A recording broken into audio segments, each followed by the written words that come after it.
Nah, hal-hal tauhid keseharian itu gampang sebetulnya. Wal ghafil yaqulu madza af'al. Tapi orang yang lupa Allah, dia setiap hari bilang, besok apa? Kita bisa melakukan apa? Seakan-akan dia itu aktor, dia penting, dia subjek permanen, dia. Padahal kita ini hanya objek kehendak Allah Subhanahu wa taala. Karena kita yakin sesuatu yang terjadi di alam raya ini kita tidak bisa apa-apa.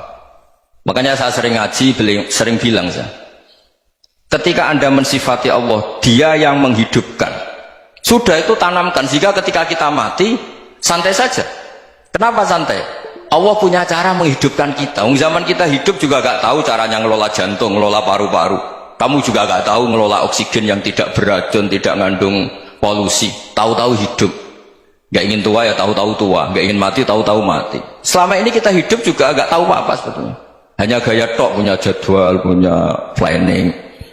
Kalau kamu bisa menentukan pilihan Anda, pasti Anda istrinya cantik, 4 neriman semua, kona'ah semua. Nyatanya enggak kan? Sudah 1 jelek, cerewet. Oh itu kan, nyatanya enggak bisa apa-apa Anda kan? Dan kamu bawa mati lagi. Itu kan, istri Anda juga gitu, punya keinginan, punya suami yang ganteng, yang jabat, yang neriman, yang enggak poligami. Ya enggak kesampaian juga. Kalau kita ngitung tingkat kegagalan kita itu gagal terus. Ya kan? Nah, terus ingat Allah, madza yaf'alu wa bi. Orang yang punya akal selalu berpikir Allah itu menghendaki apa terhadap saya. Loh, sama-sama orang melihat orang yang serius, itu kata Anda itu pemikir berat, serius, senang punya tokoh yang merengut karena kamu anggap serius. Tapi sebagian orang menganggap orang yang serius itu wong merengut, wong masam, wong muka kok ditekuk.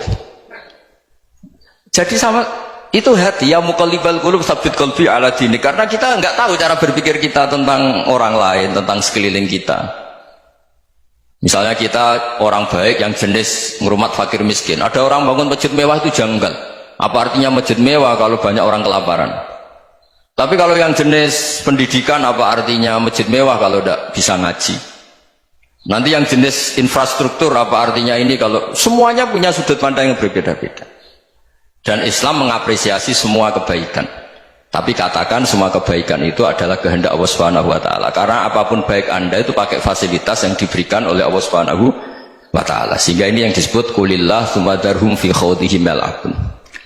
Ya, kembali tadi ke tema-tema bahwa keseharian Anda ini sudah Islami. Saat Anda tidak bisa melakukan apa saja. Saya sering ada jenazah, biasanya kalau tetangga meninggal saya sering disuruh ngelepas. Saya bilang orang ini baik karena sering ngelamun di rumah, sering nganggur di rumah. Ditanya sama anaknya, kenapa Gus nganggur baik? Ya kalau dia nganggur artinya juga agak berbuat sesuatu yang maksiat kan? Ya kan? Orang nganggur di rumahnya ya tidak bunuh orang, tidak maling, tidak korupsi, ya namanya nganggur di rumah.